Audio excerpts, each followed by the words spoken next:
Bismillahirrahmanirrahim. Assalamualaikum warahmatullahi wabarakatuh. Perkenalkan, nama saya Hendro Utomo dari SMK Negeri 8 Jakarta. Hari ini saya akan membuat tugas demonstrasi pengolahan arsip untuk melengkapi tugas pelatihan upskilling reskilling angkatan kelima. Silakan menonton. Bismillahirrahmanirrahim. Assalamualaikum warahmatullahi wabarakatuh. Hari ini saya akan mendemonstrasikan bagaimana perusahaan mendapatkan email masuk di akun email kita ataupun perusahaan. Yang pertama, pastikan komputer sudah menyala dan sudah memiliki aplikasi mesin pencari Google Chrome atau Mozilla dan sejenisnya. Seperti ini tampilannya. Kalau sudah, kita langsung masuk ke email kita atau email perusahaan, ya, dan klik di halaman URL www.gmail.com. Ketika sudah terbuka, nah di sini kita terlihat langsung ada menu inbox, ya. Di sini sudah terlihat ada beberapa email masuk. Ketika email ini sudah masuk, ini terlihat seperti tulisan yang berwarna hitam atau seperti bold. Nah, ketika ini berarti surat sudah masuk dan belum dibaca. Ketika kita ingin membacanya, tinggal klik salah satu surat yang ada di inbox. Contohnya misalkan adalah yang paling atas, ya. Kita klik saja. Baik. Ini dari PT Louis Devan, dari perusahaan dengan hormat oleh surat ini saya sampaikan surat penagihan pembayaran untuk perusahaan dan seterusnya. Dan di sini juga ada lampiran suratnya, bisa teman-teman unduh ataupun di download. Nah, kita balik lagi ke inbox. Nah, di sini ketika surat sudah terbaca, maka tulisannya atau dalam suratnya tidak hitam karena sudah kita klik dan terbaca. Dan ini ada beberapa surat yang belum terbaca, berarti masih hitam. Inilah perbedaan surat yang masuk dan belum terbaca maupun yang sudah terbaca. Bismillahirrahmanirrahim. Assalamualaikum warahmatullahi wabarakatuh. Hari ini saya akan mendemonstrasikan bagaimana cara mendownload dokumen yang terkirim via email. Lalu setelah di-download, lalu tercetak. Baik, ini salah satu, saya sudah membuka Gmail di inbox. Langkah berikutnya itu adalah mengklik salah satu surat ataupun surat masuk yang ada di email. Contohnya saya mengklik yang paling atas dari PT Louis Devan. Baik, di sini sudah ada file, ya, atau attachment yang masuk. Bisa kita langsung download. Ada dua pilihan, satu sudah ternotifikasi di sini download masuk, ataupun kita bisa membuka file atau folder yang ada di komputer atau laptop. Lalu kita pilih folder download, lalu klik. Saya langsung di sini saja, ya. Kita klik. Baik, ini surat yang sudah saya download. Lalu untuk mencetaknya bisa langsung pakai Ctrl plus P, ya, atau di sini ada tanda print. Saya klik print. Baik, lalu kita atur sesuai dengan kebutuhan dan kemauan dari kita untuk memprint, contohnya atasnya, lalu untuk pengaturan dari printer, dan pastikan komputer dan printer sudah tersambung agar pencetakan berhasil dengan sempurna. Baik, ini kita tinggal langsung print dan menunggu hasil cetakannya untuk selesai gitu.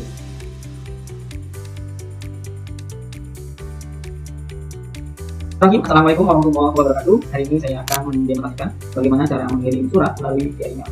Yang pertama, pastikan komputer atau laptop sudah menyala sesuai dengan SOP dan memiliki aplikasi mesin pencari Google Chrome, Mozilla, atau sejenisnya. Lalu buka email seperti ini tampilannya, ya. Lalu ketika sudah dibuka, di sini ada klik tergantung dari tampilannya. Di sini adalah kompos atau yang menulis. Di sini tinggal diklik saja, ya. Lalu to-nya dituliskan alamat email yang ingin tuju, misalkan saya sudah menulis, ya, keilanajolia@gmail.com. Lalu subjeknya tentang apa surat pesannya itu atau pilihannya, di sini ada pesan barang. Lalu di sini tuliskan kalimat pembuka ataupun alamat yang ingin tuju, itu disesuaikan dengan kebutuhan. Contohnya di sini ada tulisan yang hormat pimpinan perusahaan dengan hormat melalui program ini dan selanjutnya. Lalu kirim tampilan surat yang ingin dikirim, yaitu dengan klik add file, ya. Lalu pilih tempat penyimpanan surat yang ingin kita kirim. Contohnya di sini ada file surat, lalu di sini adalah pesan barang. Baik, tinggal open. Tunggu sampai sudah biru seperti ini, berarti menandakan bahwa file sudah masuk untuk dilampirkan. Ketika sudah seperti ini, karena saya sudah buat, jika saya ingin masuk ke close. Nah, ketika sudah selesai, kita tinggal klik send. Nah, pesan sudah terkirim ke email yang dituju. Lalu kita bisa cek di bagian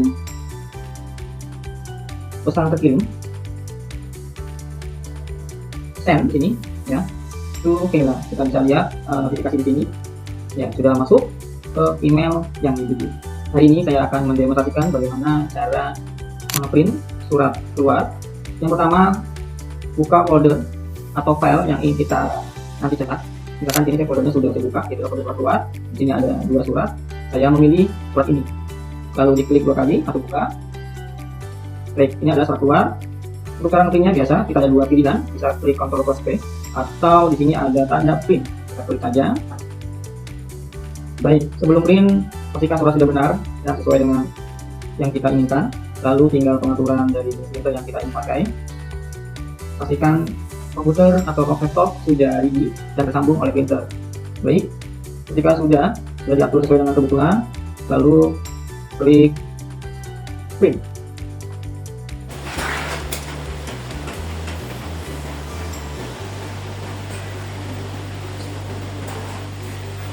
Baik, ketika sudah cetak, inilah hasilnya. Jadi sesuai dengan apa yang kita inginkan. Baik, di sini saya akan menjelaskan pengisian agenda tunggal surat masuk dan keluar. Poin nomor 2, langsung saja di sini saya tuliskan 26 September 2024. Untuk SM atau SK itu adalah SK. Tanggalnya 26 September 2024. Lalu nomor suratnya 019 JU 9 2024. Untuk dari kepada kita lihat di surat, di sini adalah PT Tagulang Hate, Jalan Pangujaten Raya, Pasar Minggu 15, Jakarta Selatan. Jadi kita tuliskan dari kepadanya sesuai dengan di surat. Berikutnya untuk isi ringkas bisa dilihat dari perihal maupun dari isi. Lalu kita tuliskan di isi ringkas, yaitu penagihan pembayaran sebesar 80% atau Rp 46 juta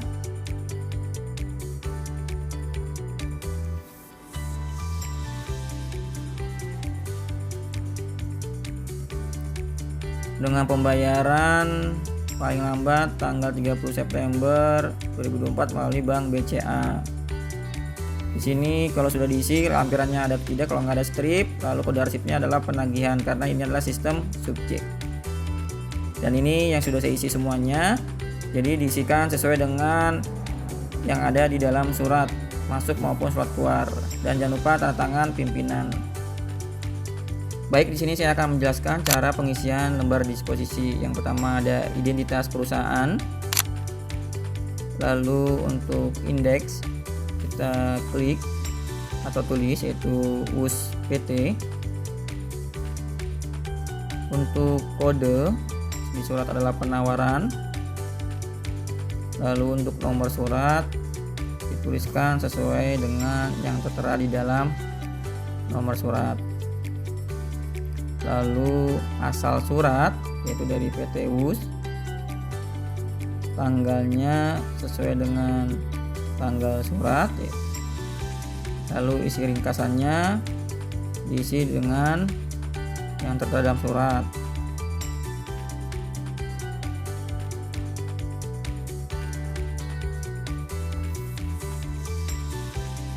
Baik, kita ketik dulu untuk isi ringkas. Pastikan sudah sesuai dengan yang dimaksud dalam surat.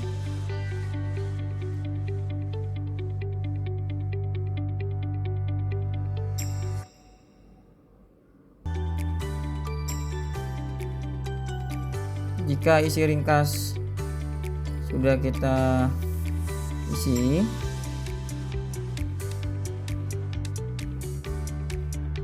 lalu untuk instruksi di sini harap segera diperiksa.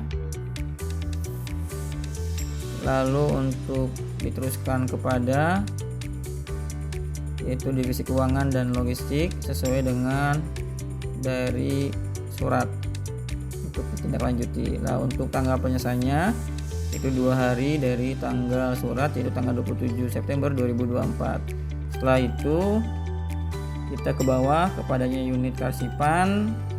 Untuk tanggal kembalinya bisa tanggal 3 ataupun 4 sampai 5 hari dari tanggal surat. Lalu untuk ini harus segera. Dan ini sudah diisi semuanya, bisa disesuaikan dengan inti dari surat yang diterima ataupun yang untuk disposisi. Baik, di sini saya akan menjelaskan terkait daftar klasifikasi arsip. Yang pertama di lintas perusahaan, lalu judul, lalu di sini ada keuangan, ada pemasaran dan umum. Ini adalah masalah utama. Lalu di keuangan ada bagiannya, yaitu di sini contohnya adalah pembayaran. Ya, lalu di pemasaran ada penawaran, pesanan dan keluhan. Lalu di umum ada undangan maupun lamaran, itu adalah sub masalah. Baik, selanjutnya di dalam keuangan masalah utama, di pembayaran sub masalah. Di sub masalah ada 2. Itu ada sub masalah, dan sama di pemasaran pun seperti itu, ada penawaran, ada pesanan dan keluhan, di dalamnya ada sub masalah. Lalu di umum pun sama seperti itu, di undangan ada sub masalahnya, di dalamnya ada 3. Lalu di lamaran pun ada sub masalah. Baik, ini adalah terkait daftar klasifikasi arsip. Di sini saya akan coba mendemonstrasikan bagaimana membuat kartu indeks dan cara mengisi kartu indeks. Ini saya sudah membuka di Microsoft Word. Contohnya di sini ada penawaran, date-nya, lalu ada judul surat, ada nomor surat, ada tanggal surat maupun kode surat. Nah, di sini tinggal kita nanti isi sesuai dengan jenis suratnya, dan tentu jenis suratnya adalah penawaran. Ya, di sini sudah jelas dari PT US, misalkan contohnya dalam nomor suratnya 09AR, tanggal 9/2024, tanggal suratnya 25 September 2024, kode suratnya adalah penawaran. Dan ini adalah sudah saya buat semuanya, jadi tinggal mengikuti dari jenis suratnya dan guide-nya apa atau pilihannya apa. Nah, ini sudah saya buat, jadi tinggal diisi sesuai dengan jenis suratnya saja. Baik, mungkin itu saja dari saya, kurang lebihnya mohon maaf dan terima kasih. Bismillahirrahmanirrahim. Assalamualaikum warahmatullahi wabarakatuh.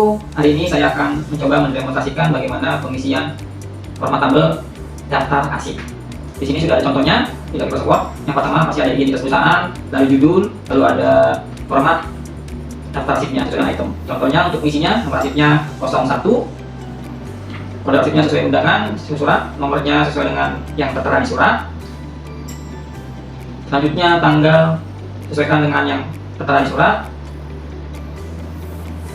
Untuk dari, lihat dari surat. Untuk kepada, lihat di surat yang tertera.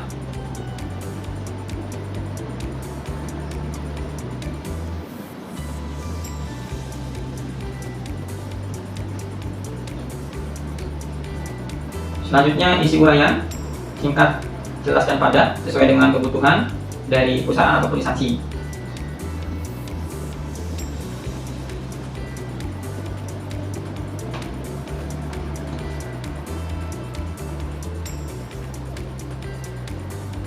Kita selesaikan dulu isi uraiannya sesuai dengan yang ada di surat. Setelah selesai dari nanti uraian, kita bisa beralih ke jumlah arsipnya. Jadi di sini jumlah arsipnya 1, sifat arsipnya adalah asli, kan dokumennya asli. Untuk lokasi penyimpanannya adalah lemari arsip.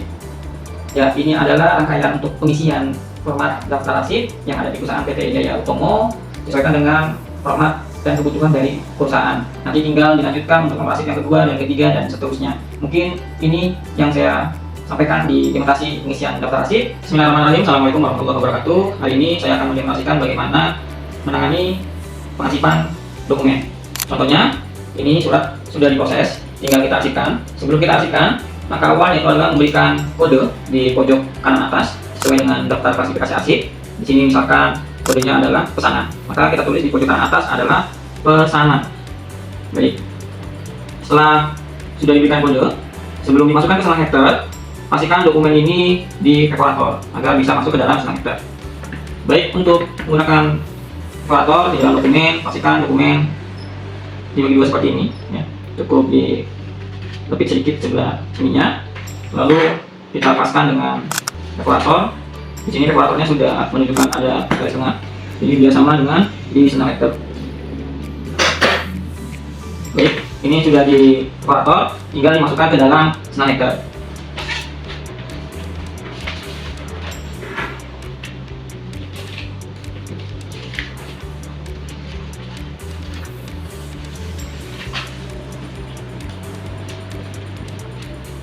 Ya, selanjutnya ketika dokumen sudah dalam satu SnapHacker, contoh seperti ini, contohnya ada buku agenda surat masuk, di sini ada covernya. Lalu di berikutnya di sini ada daftar klasifikasi arsip, ya, daftar klasifikasi arsip.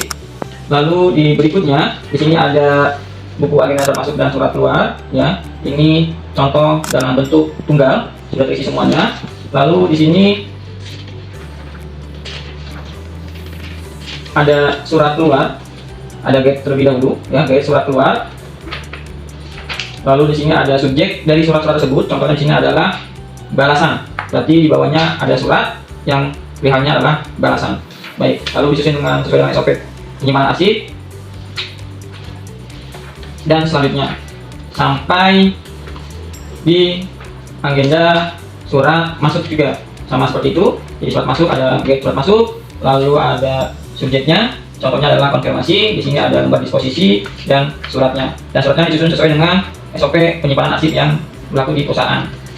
Baik, dan seterusnya, dan ini sudah diarsipkan sesuai dengan sistem maupun aturan dari regulasi dari perusahaan dari PT Jaya Utomo. Ketika sudah diarsipkan seperti ini, tinggal dimasukkan ke lemari arsip.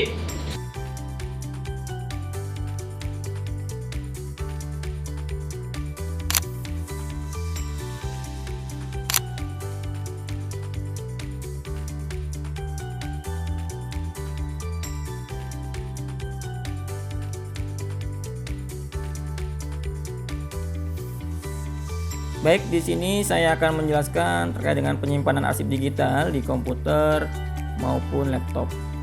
Baik, ini sudah saya buka. Nanti saya akan coba membuka satu folder yang sudah saya buat, itu terkait dengan penyimpanan arsip digital. Nah, ini saya buka. Sini ada 3, ada keuangan, dan di dalam keuangan ada pembayaran.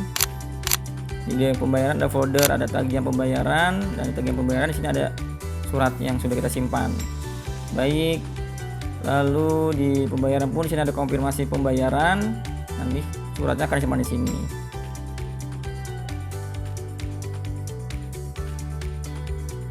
Selanjutnya di pemasaran, di sini ada 3, ada penawaran, pesanan, dan ada keluhan. Kita buka di bagian penawaran. Di penawaran ada satu folder, ada konfirmasi penawaran produk. Nah, di dalamnya ada 3 jenis surat yang sudah kita simpan di dalam folder konfirmasi penawaran produk. Baik. Selanjutnya di pesanan, di sini ada 2 folder. Ada pesanan produk dan ada konfirmasi produk. Dan di sini ada surat di pesanan produk. Coba kita buka satu, contohnya di pesanan produk. Nah, ini adalah jenis surat yang telah disimpan di folder pesanan produk.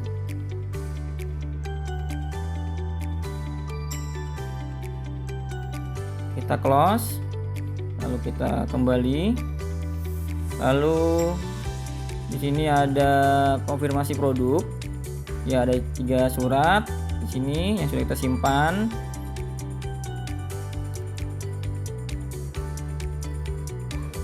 Selanjutnya kita buka di bagian keluhan. Di sini ada satu folder, ada ruang produk, dan di sini ada suratnya yang telah kita simpan.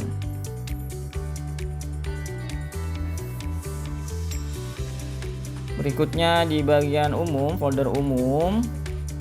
Di sini ada 2, undangan dan lamaran, dan di undangan ada 3 folder, dan di sini di dalam satu foldernya sudah ada surat yang tersimpan.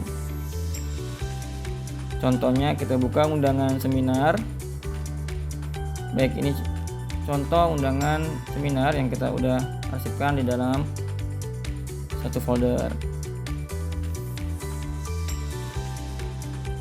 Di sini juga ada undangan rapat, ada 3 surat yang sudah tersimpan di dalam folder undangan rapat. Lalu ada undangan kegiatan acara, pengisian acara, sudah juga ada suratnya di dalamnya.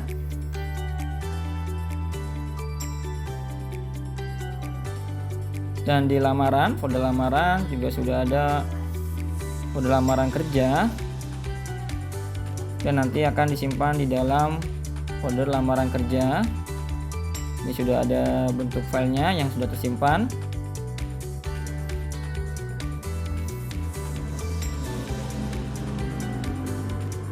Ini sudah semua saya jelaskan terkait dengan penyimpanan arsip secara digital. Ini coba saya buka untuk lamaran kerjanya. Untuk sebagai contoh ya, ini sudah terbuka dan tersimpan.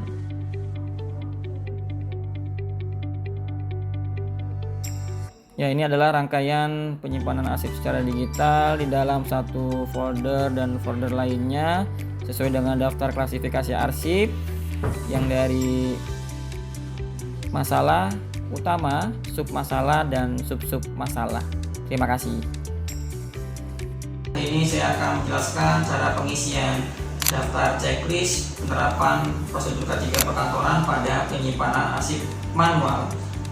Yang pertama, di sini sudah ada dalam bentuk Microsoft Word, lalu ada identitas perusahaan, lalu yang kedua ada judul daftar checklist penerapan prosedur K3 perkantoran pada penyimpanan arsip manual.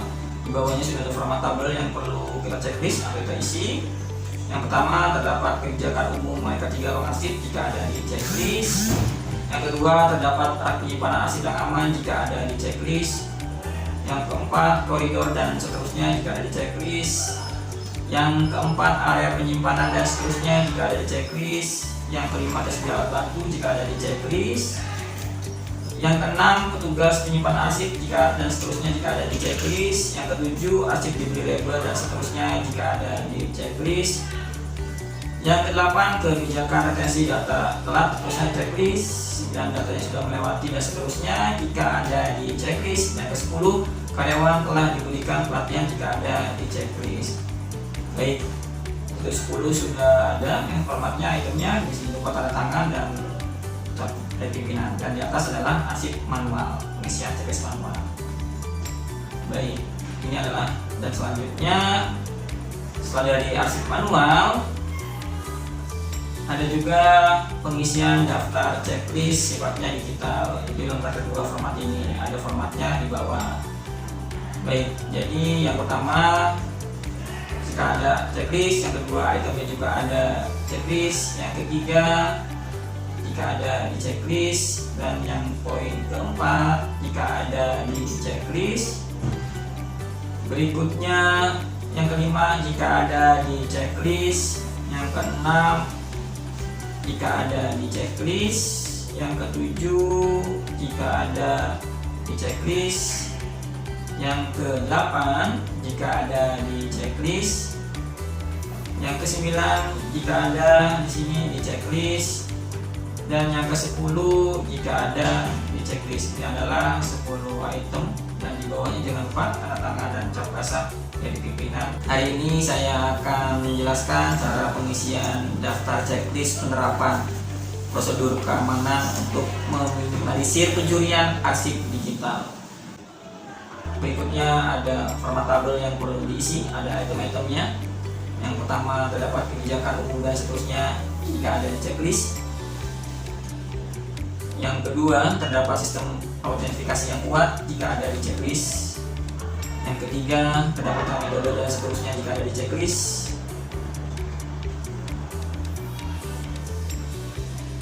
Yang keempat, terdapat batasan akses ke arsip digital jika ada di checklist. Yang kelima, adanya penetapan level izin akses yang sesuai dan seterusnya jika ada checklist. Yang keenam, meninjau log aktivitas dan seterusnya jika ada di checklist. Yang ketujuh, perangkat lunak dilengkapi dan seterusnya jika ada di checklist. Yang ke-8, melakukan pencadangan dan seterusnya jika ada di checklist. Yang ke-9, terdapat kebijakan dan seterusnya jika ada di checklist. Yang ke-10, memberikan pelatihan kepada karyawan dan seterusnya jika ada pun di checklist. Jadi ada 10 item jika terdapat di perusahaan. Untuk ini di checklist, dan jangan lupa tanda tangan dan sampel pimpinan untuk mengetahui. Berikutnya daftar checklist penerapan prosedur keamanan untuk meminimalisir pencurian arsip manual. Sama seperti tadi, ada item-itemnya. Yang pertama jika ada, lalu juga di checklist. Yang kedua jika ada di checklist. Yang ketiga itemnya jika ada pun di checklist. Yang keempat jika ada pun di checklist. Yang kelima jika ada pun di checklist. Yang keenam jika ada pun di checklist. Yang ketujuh jika ada pun di checklist. Yang kedelapan jika ada pun di checklist. Yang kesembilan jika ada pun di checklist. Dan yang ke-10 jika ada pun di checklist. Nah, ini ada 10 item terkait dengan pengamanan arsip digital. Jangan lupa tanda tangan dan cap